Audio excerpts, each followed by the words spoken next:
Good morning, good morning, good morning, and welcome to Starting the Day the Right Way 5-minute devotion for February 23rd, 2021. All right, so I got a lesson from my son last night through my wife. So last night I had a class that I was doing, and she put him to bed. And my son was explaining to her about right before bedtime, he was allowed to watch TV or not allowed to watch TV. Oh, no, I'm sorry, have dessert. And he was taking a bath before dinner, and he was in there a long time. So I said, Christian, I think you're going to have no time for dessert. He's like, all right, I'm just about done.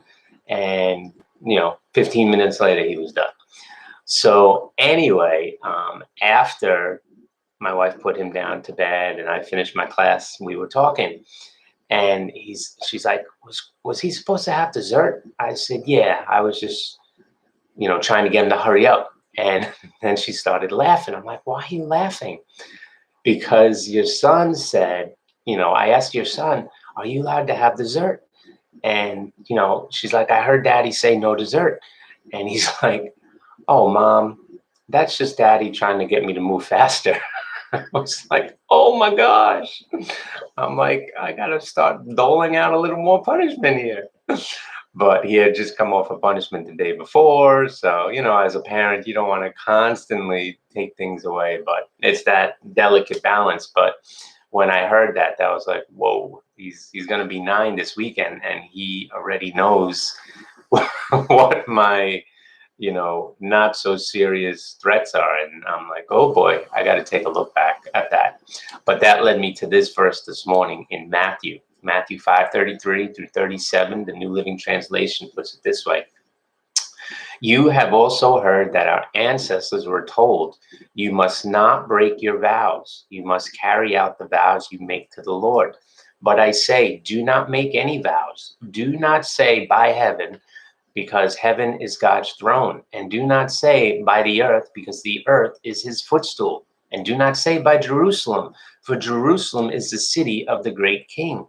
Do not even say by my head, for you can't turn one hair white or black. Just a simple yes, I will, or no, I won't. Anything beyond this is from the evil one. And so I started digging into this a little bit.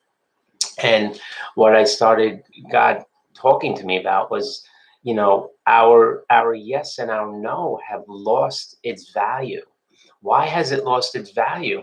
Well, it lost its value because people stopped doing what they said they were going to do, myself included.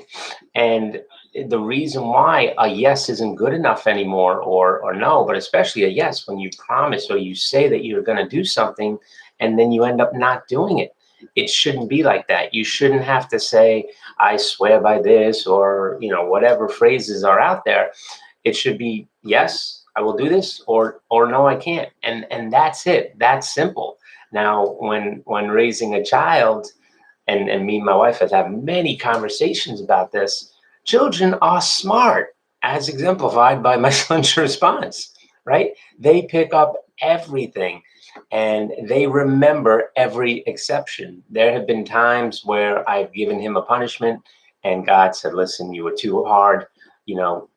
This isn't what happened. This is what actually happened. So in the morning, I would say, listen, buddy, I was praying about it, and I kind of feel that this is what was going on. Is that what was going on? And he's like, yeah, daddy. And I'm like, all right, I'm sorry. And I took back the punishment. And so from that point forward, any punishment that I'll give, he'll say, well, daddy, is it like that time when you took the punishment back? So we got to be very careful with our words. If you think about it, it is a high commodity, right? The person who is true to their word is a high commodity because it's such a rarity in today's society. There's only a certain number of people who, when they say something, they do it. You can take it to the bank and not worry, whether or not they're going to show up. So just think about that. Think about the importance of your words. Think about how rare it is that someone actually does and says what they say they're going to do. Okay, even within a job situation, we're all hired with various jobs. And even within the description of that job, we say we're going to do certain things, and then as we get comfortable in that position, maybe some things that we were originally doing when we were first hired, we're not doing so much. All right, so just take a look at it. I know I got convicted by my son last night. Boy, did I get convicted. Anyway, dig into these verses. I hope it's a blessing, and have a great day.